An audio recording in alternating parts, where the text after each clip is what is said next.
రాష్ట్రంలో కాపు సామాజిక వర్గ ఓటర్లు ఎక్కువ ఉన్నటువంటి నియోజకవర్గానికి ప్రాతినిధ్యం వహిస్తున్నటువంటి సీనియర్ ఎమ్మెల్యే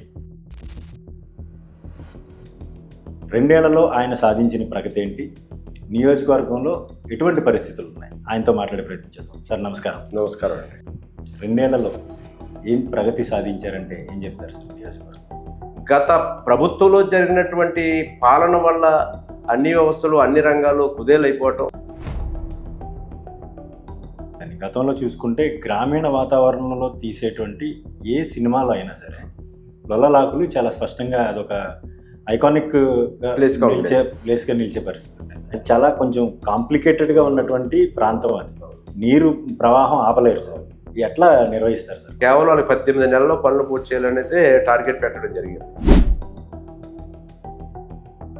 ఆకులు పూర్తయిన తర్వాత కూడా అవసరమైతే ఒక 2-3 కోట్ల రూపాయలు ఖర్చు పెట్టి 3-4 కోట్లు ఖర్చు పెట్టి ఒక పర్యాటక కేంద్రంగా కూడా దాన్ని తీర్చిదిద్దాలనే ఆలోచనతోటి దాని అందాలన్నీ కూడా కనువిందు చేసే విధంగా చేయాలనే ఆలోచనతో ఉన్నాం.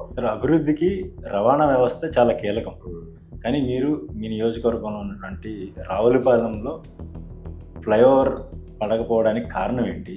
మెయిన్ ఇక్కడికి రావాల్సిన ఫ్లైఓవర్ జొన్నాడ వెళ్ళిపోయిందనే ఒక ఆరోపణ కూడా వినిపిస్తాం. అక్కడున్న వ్యాపారస్తుల ఒత్తిడి వల్లే ఫ్లైఓవర్ నిర్మాణం జరగట్లేదని ఒక వాదన కూడా వినిపిస్తుంది. ఏంటి సార్, అక్కడ ఫ్లైఓవర్ నిర్మించడం వల్ల లాభం అంటారా, నష్టం అంటారా? మీరు అన్న మాటలు నా చెవును కూడా పడ్డాయి. అక్కడ ఏం జరిగిందని చెప్పలేను, కానీ గతంలో రెడ్డి కాపులను ఒకళ్ళు, కమ్మ కాపులను విడిపోయిన పరిస్థితి.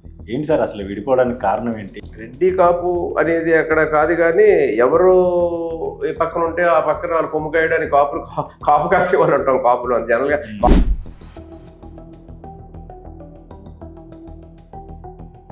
అధికారం పోయాక కాపులు గుర్తుకొస్తూ ఉంటారు. మళ్ళీ ఇక అయ్యారు పోరాటం చేయడానికి రోడ్డు మీద వచ్చి బూతులు మాట్లాడినా, లేకపోతే ఏదో కాపుల భుజం మీద తుపాకి పెట్టి కాపులే కాల్పిందాం అనుకుంటున్నాను. కేంద్ర స్థాయి ప్రజాప్రతినిధి ఒక ఆయన మా పార్టీ అధికారంలోకి వస్తే కాపులే సీఎం అంటారు. ఇది అన్ని పార్టీలు కూడబలుక్కుని ఇస్తే కాపులందరినీ ఏకతాటి మీదకి తీసుకొచ్చే అవకాశం ఉందంటారా అని అడుగుతున్నారు. అయితే ఈ రాజకీయ వ్యవస్థలో అవన్నీ కూడా అందరూ ఒక తాటి మీదకి వస్తున్నది ఎప్పుడు అసాధ్యం.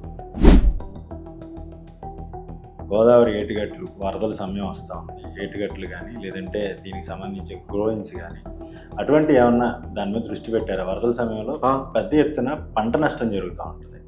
అటువంటి వాటి మీద మీ ప్రణాళిక? టోటల్గా ఒక 2,000 కోట్లైనా 3,000 కోట్లైనా మొత్తం ఈ 3 డెల్టాలు, కాలువలు, డ్రైన్లు, కట్టడాలు అన్ని ఆధునీకరణ చేయడం కోసం. రెడ్డి సుబ్రహ్మణ్యం గారు ఒకవైపు ఉన్నారు, రెండో వైపు అపోజిషన్లో జగ్గిరెడ్డి గారు ఉన్నారు. మీ ముగ్గురు ఒక విషయంలో సమన్వయంతో వెళ్ళిపోతూ ఉంటారని ఒక ప్రచారం జరుగుతూ ఉంటుంది. వాస్తవమా కాదంటారా? అంటే ఇసుక రీచ్లు ఉన్నాయి మీ దగ్గర, మందపల్లి, జొన్నాడ అండ్ ఆలమూరు. ఈ 3 రీచ్లు ముగ్గురు పంచుకున్నారు అనేది ఒక ప్రచారం జరుగుతూ ఉంటుంది. వాస్తవమా కాదా? చాలా తప్పుడు ఆరోపణలు అవి. వాళ్ళ ప్రభుత్వం ఉన్నా మా ప్రభుత్వం ఉన్నా ఇక్కడికి ఇబ్బందులు లేకుండా, ప్రజలకు ఇబ్బందులు లేకుండా అందుబాటులో అందరికీ జరగాలని అది ఆనాడు.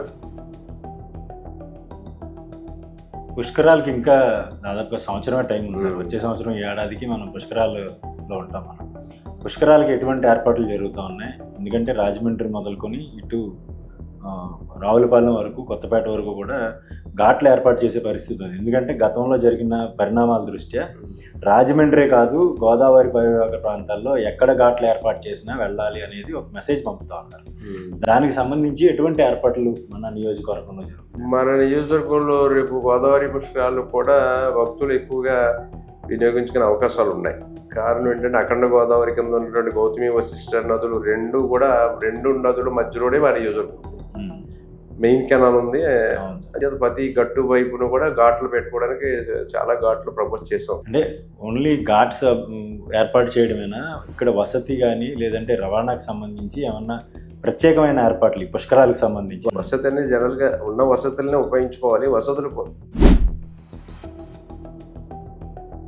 అయితే చివరిగా సార్, ఒక కోనసీమ ప్రాంతానికి రాష్ట్రం విడిపోయిన తర్వాత పెద్దగా ఎటువంటి లబ్ధి చేకూరల మీరు అన్నట్టు.